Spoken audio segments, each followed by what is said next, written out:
Compositing node trees can get very complex, so it's important to stay as organized as you possibly can. Earlier, we utilized frame nodes to group together relevant nodes and to visually understand the purpose of those contained nodes. We can also use something called a reroute node. A lot of these compositing noodles are running behind other nodes and things can get a bit confusing. If you hold Shift and right-click drag across a noodle, it drops in a reroute. You can then press G with that reroute selected to move it around and keep the noodles from overlapping. Or if you have one noodle going two places, which in our node tree is only happening at the end where the composite node and the viewer node are, you can Shift right-click drag across both noodles and it'll insert the reroute properly. Control X will remove a reroute, or any node for that matter, without breaking the connection. Speaking of these noodles, by default we have these Bezier curve style connections. If you go into the preferences, under Themes, Node Editor, there's a noodle curving value. Turning that down to 0, the noodles become straight lines, or you can turn it up to 10 for a very severe curve. I'll just leave it at the default of 4. The last type of organization we're going to take a look at is called node groups. Node groups can also get very complex, but are extremely useful. In our node tree, we'll focus on the guitar diffuse nodes. First, let's get rid of the frame node by selecting it and pressing delete. Then select these nodes that represent our diffuse passes and press Ctrl G. That creates the group node and takes us into it. You can see we now have a group input and a group output. This is a little like edit mode when you're working with a 3D mesh. If you press Tab, we'll jump back out into our main node tree. We have our 3 inputs, which were all image types, so we'll see that label for each one, and we have one output going into the add node.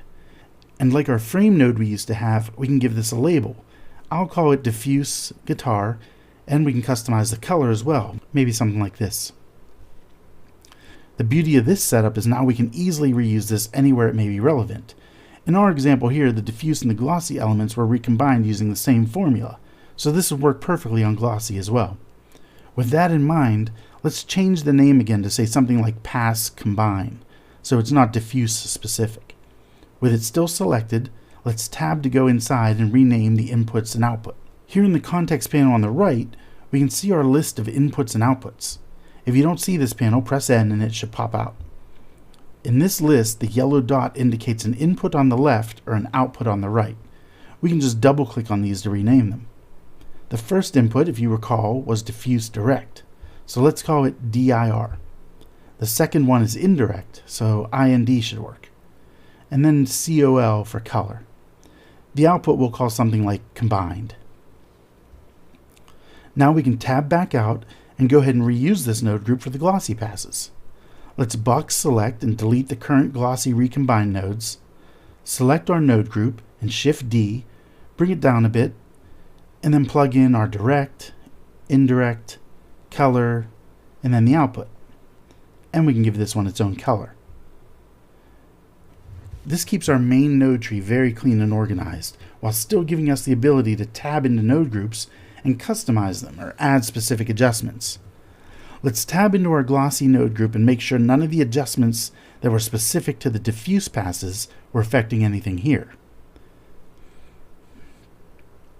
And that's how we can keep things organized in compositing.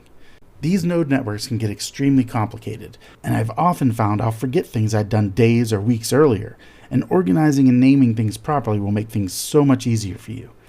And if you're working with another artist or a team who will have to open this up and continue working, it's almost essential.